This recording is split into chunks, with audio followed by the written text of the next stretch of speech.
Sir, ನಮ್ಮ 80ನೇ ಸ್ವತಂತ್ರ ದಿನಾಚರಣೆಗೆ ನಮ್ಮೆಲ್ಲ ಸಂಘಟನೆಯವರು ಬಂದು ಒಟ್ಟುಗೂಡಿ ಎಲ್ಲರೂ ಸೇರಿಕೊಂಡು ಮಾಡ್ತಾಯಿದ್ದೀವಿ. ಇವಾಗ ಏನಂತಂತಂದರೆ, ಜನಗಳಿಗೆ ನಮ್ಮ ಸಂಘಟನೆ ಮುಖಾಂತರ ಎಲ್ಲ ಕಾರ್ಮಿಕರಿಗೆ ಬರುವಂಥ ಸೌಲಭ್ಯಗಳನ್ನ ಕೊಡಿಸೋದು ನಿರಂತರವಾಗಿ ಸೇವೆ ಮಾಡ್ಕೊಂಡು ಬರ್ತಾಯಿದ್ದೀವಿ ಸರ್. ಇದು ಇದೇ ಇಲ್ಲಿಗೆ ಅಲ್ಲದಂಗೆ ಇನ್ನು ಮುಂದೇನೂ ಅದೇ ಥರ ಸೇವೆಗಳು ಮಾಡ್ಕೊಂಡು ಹೋಗ್ತಾ ಇರ್ತೀವಿ.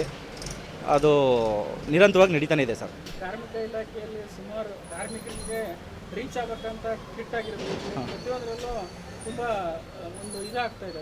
ಅಂದರೆ ಫಲಾನುಭವಿಗಳು ಸಿಗ್ತಾ ಇಲ್ಲ.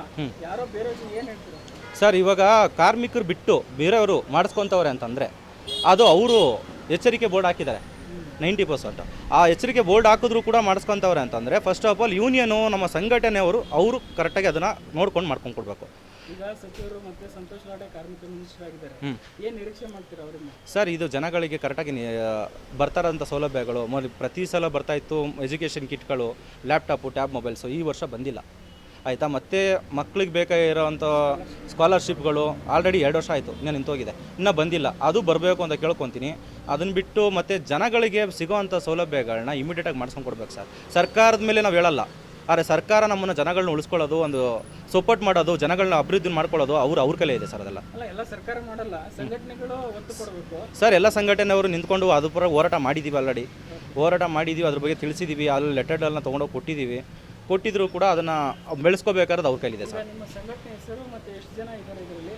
ಸರ್, ಹೊಸ ಬೆಳಕು ಕಟ್ಟಡ ಮತ್ತು ಇತರ ನಿರ್ಮಾಣ ಕಾರ್ಮಿಕರ ಸಂಘ ರಿಜಿಸ್ಟರ್ಡ್ ಆಗಿದೆ. ನಮ್ಮ ಸಂಘಟನೆಯಲ್ಲಿ ಹೆಚ್ಚು ಕಮ್ಮಿ 2,000ದಿಂದ ಮೇಲೆ ಜನ ಇದ್ದಾರೆ ಸರ್. ಸೊ ಸಂಘಟನೆಯಲ್ಲಿ ಎಲ್ಲರಿಗೂ ಏನು ಕಾರ್ಮಿಕ ಇಲಾಖೆಯಲ್ಲಿ ಸಿಗಬೇಕಾದಂಥ ಪ್ರಯೋಜನಗಳನ್ನ ಕೊಡಿಸ್ತಾ ಇದ್ದೀರಾ? ಸರ್, ಎಲ್ಲ ತುಂಬ ಜನ ಕೊಡಿಸಿದ್ದೀನಿ ಆಲ್ರೆಡಿ. ಒಂದು ಸುಮಾರು 2019 ನಿರಂತರವಾಗಿ ಸೇವೆ ಮಾಡ್ಕೊಂಡು ಬರ್ತಾಯಿದ್ದೀವಿ. ಹೆಚ್ಚು ಕಮ್ಮಿ 2,000 ಜನನನ್ನು, ಅದಕ್ಕಿಂತ ಜಾಸ್ತಿ ಜನ ಕಿಟ್ಗಳು ಕೊಡಿಸಿದ್ದೀವಿ. ಲಾಕ್ಡೌನಲ್ಲಿ ರೇಷನ್ ಕಿಟ್ಟು ಇರಲಿ, ಈ ಥರ ಅದು ಕಾರ್ಮಿಕರ ಇಲಾಖೆ ಏನೇನು ಬರುತ್ತೋ ಅದೆಲ್ಲನೂ ಸರ್ ಜನಗಳು ಸೇರ್ತಾರೆ. ನಿಮ್ಮ ಸಂಘಕ್ಕೆ ನೋಂದಣಿ ಮಾಡ್ಕೋಬೇಕು ಅಂತಂದ್ರೆ ಏನು ಮಾನದಂಡ ಇರುತ್ತೆ ಸರ್? ಅವ್ರದ್ದು ಲೇಬರ್ ಕಾರ್ಡು, ಆಧಾರ್ ಕಾರ್ಡ್ಗಳು ತೊಗೊಂಬಂದ್ಬಿಟ್ಟು ನಮ್ಮ ಸಂಘಟನೆ ನೋಂದಣಿಗೆ ಮಾಡ್ಕೊಬೋದು ಸರ್. ಅವ್ರು ತೊಗೊಂಬಂದು ಸದಸ್ಯರನ್ನ ಒಂದು ಮೆಂಬರ್ಶಿಪ್ ಮಾಡ್ಕೊಂಡ ಅಂದರೆ ನಮ್ಮ ಸಂಘಟನೆಯಿಂದ ಅವ್ರಿಗೇನು ನಿರಂತರವಾಗಿ ಸೇವೆ ಸಿಗಬೇಕೋ ಸೇವೆ ಮಾಡ್ಕೊಂಡು ಕೊಡ್ತೀವಿ. ಮತ್ತು ಏನೇನೋ ಗೌರ್ಮೆಂಟಿಂದ ಕುಂದುಕೊರತೆಗಳನ್ನ ಅದನ್ನು ಹೋಗಿ ನಾವು ವಿಚಾರಿಸ್ತೀವಿ. ಸರ್, ಹಲವಾರು ಲೇಬರ್ ಕಾರ್ಡ್ಗಳನ್ನ ಬೋಗಸ್ ತಡೆಯುವಂತ ಹೇಳಿ ಅವನ್ನ ಸ್ವಲ್ಪ ಕಾರ್ಡ್ ವಜಾ ಮಾಡ್ತಾರೆ. ಇದ್ರ ಬಗ್ಗೆ 20 ಲಕ್ಷ ಲೇಬರ್ ಕಾರ್ಡ್ಗಳು ಕಾರ್ಮಿಕರ ಇಲಾಖೆಯಿಂದ ರದ್ದು ಮಾಡಿರೋ ಕಾರಣ ಏನಂತಂದರೆ, ಗಾರ್ಮೆಂಟ್ಸ್ ಲೇಬರ್ ಕಾರ್ಡ್ಗಳನ್ನ ಯಾರ್ಯಾರು ಮಾಡಿಸಿದಾರೋ ಆ ಲೇಬರ್ ಕಾರ್ಡ್ನೆಲ್ಲ ರದ್ದು ಮಾಡಿದ್ದಾರೆ ಸರ್. ಅದು ಅನ್ವಯ ಆಗಲ್ಲ. ಕಟ್ಟಡ ಅದರಲ್ಲಿ ಮೆನ್ಷನ್ ಮಾಡಿ ಹೇಳಿದರೆ, ಕಟ್ಟಡ ಕೂಲಿ ಕಾರ್ಮಿಕರು ಅಂದ್ಬಿಟ್ಟು, ಕಟ್ಟಡ ಕೂಲಿ ಕಾರ್ಮಿಕರಿಗೆ ಮಾತ್ರ ಮೆನ್ಷನ್ ಆಗೋದು.